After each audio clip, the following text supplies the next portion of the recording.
ఓం సాయిరామ్ సమర్థ సద్గురు సాయినాథ్ మహారాజుకి జై. సాయి భక్తులందరికీ నమస్కారం అండి. మన బాబాగారి దయ వల్ల మనందరం బాగుండాలి, సంతోషంగా ఉండాలి అని చెప్పి మనస్ఫూర్తిగా కోరుకుంటూ ఈరోజు వీడియో స్టార్ట్ చేస్తున్నాను ఫ్రెండ్స్. ఇక ఈరోజు వీడియోలో మనం చూడబోయేది ఏంటి అంటే, తల్లి, ఈ సందేశం వినే సమయంలోనే నీ మనసు ఆనందంతో నిండిపోతుంది. నీకే తెలియకుండా నీ మొహంలో చిరునవ్వు విరబూస్తుంది. ఇది నీకైన శుభవార్తమ్మా. వెంటనే వింటావు కదా. వెంటనే వినకపోతే చాలా నువ్వు ఆనందాన్ని కోల్పోవస్తుంది. వెంటనే నిర్లక్ష్యం చేయకుండా వినిబిడ్డ అని చెప్పి బాబాగారు అయితే మన కోసం ఒక మంచి సందేశాన్ని అయితే తీసుకొచ్చేసారండి. ఆ సందేశం ఏంటి, ఆ సందేశం రూపంలో బాబాగారు మనతో ఏం చెప్పబోతున్నారు వినే ముందుగా మన ఛానల్ని గనక కొత్తగా ఎవరైనా చూస్తూ ఉన్నట్లయితే ప్లీజ్ సబ్స్క్రైబ్ చేసుకోండి ఫ్రెండ్స్.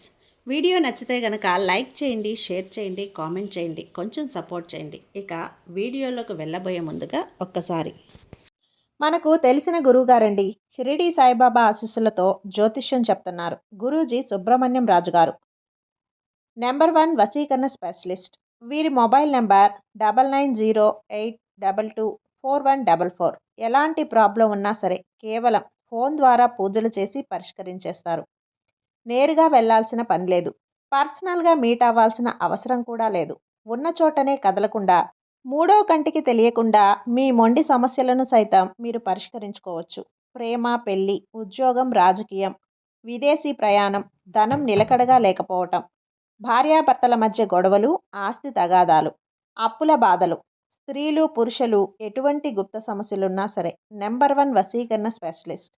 మీ మీద, మీ ఇంటి మీద చెడు ప్రయోగం జరిగినా, చేసి ఉన్నా కూడా నరదృష్టి, నరగోష్ట, సంతాన సమస్యలు, భార్యాభర్తల మధ్య, లవర్స్ మధ్య అనుమానాలున్నా, అపార్థాలున్నా, థర్డ్ పర్సన్ ఉన్నా సరే, అత్తాకోడళ్ళ మధ్య సఖ్యత లేకపోయినా ప్రతి ఒక్క ప్రాబ్లంకి చక్కటి సొల్యూషన్ ఇస్తున్నారండి.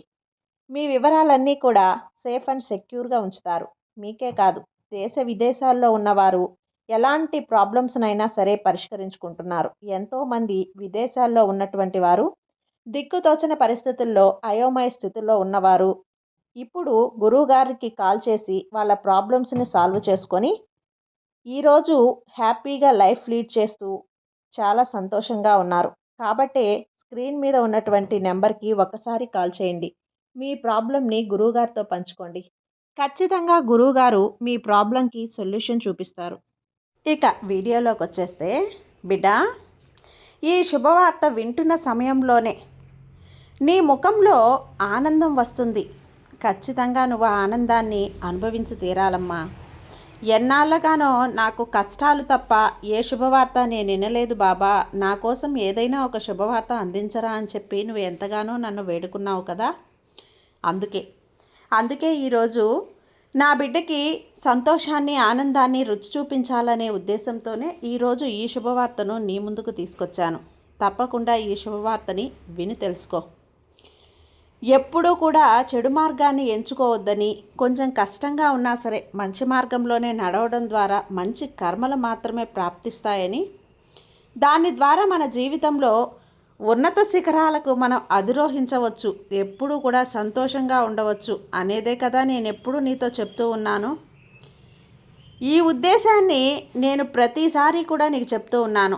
ఎందుకంటే కొంచెం సంతోషంగా ఉన్నా సరే, లేదంటే పక్కవారి యొక్క నష్టాన్ని కోరుకున్నా, కష్టాన్ని కోరుకున్నా మనం ఎదుగుతూ ఉంటే ఆ కర్మ అనేది తప్పకుండా అనుభవించాల్సి వస్తుందమ్మా. అవన్నీ పాపకర్మలు అంటారు.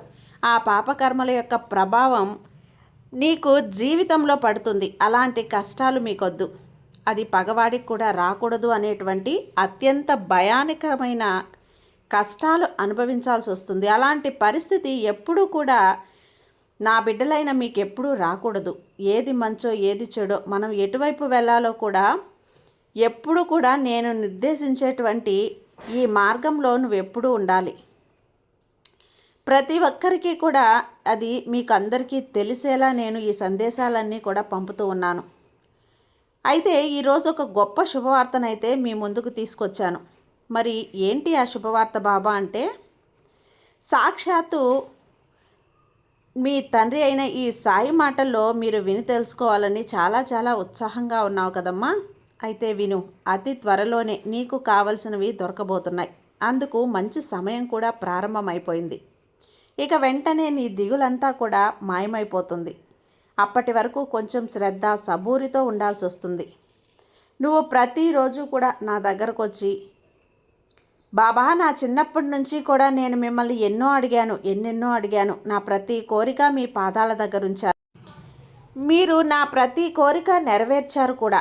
కానీ కొన్ని కోరికలు మాత్రం నెరవేర్చలేదు. అవి అలానే ఉండిపోయాయి. దానిలో ఏమైనా పరమార్థం ఉందా అంటే మీరు ఆ కోరిక నెరవేర్చకపోవటానికి ఏదైనా అర్థం ఉందా తండ్రి? అలాగే ఇప్పుడు కూడా మీ ముందు ఒక కోరిక పెట్టాను. ఆ కోరిక తీరుతుందా లేదా అనేటువంటి సందిగ్ధంలో ఉన్నాను.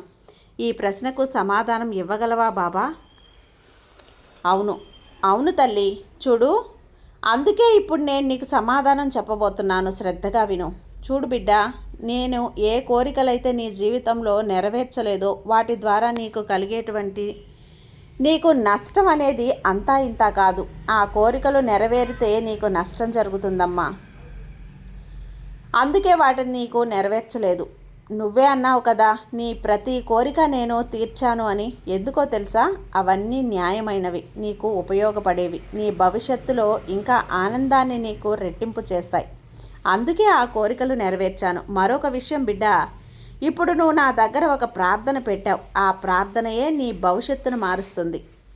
ఆ ఒక్కదాని వల్లే నీకు రాబోయే రోజులలో కొన్ని ఇబ్బందులు కూడా వస్తాయి. అవి కూడా ఉండటానికి కావలసిన ఏర్పాట్లు చేసి ఆ మరుక్షణమే నువ్వు కోరింది నీ చేతిలో పెడతాను. ఇప్పుడు నువ్వు నా దగ్గర పెట్టిన కోరిక తప్పకుండా నెరవేరుతుందమ్మా. కాకపోతే కాస్త సమయం పడుతుంది. ఎందుకంటే దానివైపు ఉన్నటువంటి ఏర్పాట్లన్నీ చేసి ఇబ్బందులన్నీ తొలగించి ఆ తర్వాత ఆ కోరిక నెరవేరుస్తాను. సరేనా బిడ్డ? ఏదైనా ఒకటి అడగగానే అది తీర్చడం నా బాధ్యత కదా. అలానే ఆ కోరిక కూడా తీర్చడం, నా బిడ్డ ఆనందంగా ఉంటుందా లేదా అని తెలుసుకోవటం కూడా నా బాధ్యతే. అవును కదా? అందుకే ఏ కోరికైనా కూడా వెంటనే నెరవేరదు. దానికంటూ ఒక కాస్త సమయం ఉంటుంది. నువ్వు ఎప్పుడూ ఆనందంగా ఉండాలనేదే నా ఆశ. అందుకు నేనేమైనా చేస్తానమ్మా. నీకు ఆనందం కలిగేది ఏమైనా నీకు నేను అందిస్తాను. అందులో నీకున్నటువంటి అసౌకర్యం, కష్టం ఉండకూడదు. నువ్వు కోరిన కోరికలో ఉన్న ఇబ్బందులు, కష్టాలు వాటన్నింటినీ సరిచేసి నీకు కావాల్సింది నీకు నేను అందిస్తాను. కొంచెం ఆలస్యమైనా సరే, నీకు అలాంటి పరిస్థితులు ఎదురైనా కానీ నీ నమ్మకాన్ని మాత్రం కోల్పోవద్దు తల్లి. ఈ విషయం ఎప్పటికీ మర్చిపోవద్దు. నిన్ను బాధ్యత గల మనిషిగా నేను మార్చాను. నువ్వు ఏది కోరితే అది నీ దగ్గరకు వస్తుంది. ఆనందంగా ఉండు. ఈ ప్రపంచంలో ఎవ్వరూ కూడా నన్ను నమ్మి మోసపోయిందే లేదమ్మా. నన్ను నమ్మిన వారిని నేను ఎప్పుడూ రక్షించుకుంటూ ఉంటాను. నన్ను నమ్మిన వారిని నేను కాపాడుకుంటూ ఉంటాను. వారి పూర్తి బాధ్యత నేనే తీసుకుంటాను. నీ బాబా అందరి కోరికలు తీరుస్తున్నారు. మరి నా కోరిక మాత్రం ఎందుకు తీర్చడం లేదు అని నిరుత్సాహపడకు. ఇప్పుడే చెప్పాను కదా, దానిలో ఉన్న ఇబ్బందులన్నీ దూరం చేసి ఆ తర్వాత నీ కోరిక నెరవేరుస్తాను. ప్రతి క్షణం నీ కష్టాలనే తలుచుకుంటూ బాధపడకుండా నీ సాయి తండ్రిని తలుచుకో. ఎందుకో తెలుసా? ఈ తండ్రే నీకు ధైర్యం, ఈ తండ్రే నీకు నమ్మకం. ఈ తండ్రి తోడు ఉన్నన్ని రోజులు నువ్వు జీవితంలో ఓడిపోవు బిడ్డ. అందుకే ఈ సాయి నామాన్ని తలుస్తూ ఉండు. ప్రతి క్షణం నా నామాన్ని స్మరిస్తూ ఉండు. వెంటనే నీ కష్టాన్ని నేను విసిరిపారేస్తా. అతి త్వరలోనే నీకు కావలసింది అందించి అందరూ నిన్ను మెచ్చుకునేలా చేస్తాను. అది తప్పకుండా జరుగుతుంది. కాస్త ఓపికగా ఉండు, అన్నీ జరుగుతాయి. నువ్వు నా దగ్గర పెట్టిన ప్రార్థనలన్నీ కూడా ఒక్కొక్కటిగా నెరవేర్చే బాధ్యత నేను తీసుకుంటాను. ఒక్కటి కూడా విడిచిపెట్టనమ్మా. ఈ సాయి ఏం చేసినా నువ్వు ఆనందంగా ఉండాలని చేస్తాను. గుర్తుంచుకో. ఎట్టి పరిస్థితుల్లో కూడా నీ చెయ్యి వదలను. నీ చెయ్యి పట్టుకొని ముందుకు నడిపించుకుంటాను. బిడ్డ కష్టాలలో ఉన్నప్పుడు నేనే తనకు రక్షణగా నిలిచి ఉంటాను. నన్ను ఎక్కడెక్కడో నువ్వు వెతకాల్సిన పని లేదు. నీ మాటలు నేను వింటున్నానా లేదా అన్న సందేహం కూడా వద్దు. నువ్వు నాకు చెప్పినా చెప్పకపోయినా నిన్ను నేను రోజు చూసుకుంటూనే ఉన్నానమ్మా. నీ మనసులో ఉండే ప్రతి ఆలోచన కూడా నేను తెలుసుకుంటూనే ఉంటాను. నువ్వు నాపై ఉన్న నమ్మకాన్ని కోల్పోవద్దు. ఎందుకంటే నీకు ఆ నమ్మకమే నీకిప్పుడు ముఖ్యం. నమ్మకమే నిన్ను గెలిపిస్తుంది. ఆ నమ్మకమే నీ జీవితంలో సంతోషాలు నింపుతుంది. నువ్వు అంటున్నట్లు కొన్ని కోరికలు మీ జీవితంలో నేను నెరవేర్చలేదు తల్లి. దానికి అర్థం ఏంటో తెలుసా? ఎందుకంటే వాటి వల్ల మీరు జీవితంలో ఇబ్బందులు ఎదుర్కొంటారు. ఎన్నో కష్టాలను ఎదుర్కోవాల్సి వస్తుంది. ఆ క్షణంలో మీరు సంతోషంగా ఉన్న భవిష్యత్తులో వాటి వల్ల మీకు ప్రమాదం ఎదురవుతూనే ఉంది. భవిష్యత్తులో వాటి వల్ల నువ్వు చాలా ప్రమాదాలు ఎదుర్కోవాల్సి ఉంటుంది. అందువల్లే ఆ కోరికలు నెరవేర్చలేదు. ఏ కోరికలైతే మీ జీవితాల్లో నేను నెరవేర్చలేదో వాటి గురించి నువ్వు ఎప్పుడూ కూడా అనుకోవద్దు. వాటికి పరిష్కారాలు, పరిమాణాలు అవి మనకు భవిష్యత్తులో తెలుస్తాయమ్మా. చాలామందికి తెలిసే ఉంటుంది. ఆ రోజు నేను బాబాగారిని వేడుకున్నాను, కానీ అది తీరకపోవటం వల్లే నాకు మంచి జరిగింది అనేటువంటి భావన అనేది కొంతమందికి వచ్చి కూడా ఉంటుంది. కొంతమంది తప్పకుండా కొద్ది రోజులకు తెలుసుకుంటారు దానివల్ల ఎదురయ్యే సమస్యలు ఏమిటా అని. కాబట్టి నేను ముందే గ్రహించాను కాబట్టే నా బిడ్డలకు అవసరం లేదు అనుకున్నాను కాబట్టే ఆ రోజు ఆ కోరికను తీర్చలేదు. మీరు ఒక కోరిక కోరారట, ఆ కోరిక అయినా తీరుతుందా లేదా అనేటువంటి సందేహంలో ఉన్నారు. కానీ ఆ కోరికలు నెరవేర్చలేదు. ఈ కోరిక అనేది అదే విధంగా నెరవేర్చకుండా ఉంటారా అనేటువంటి సందేహం కూడా మీకు రావచ్చు. కానీ దానికి సమాధానం కూడా చెప్తాను.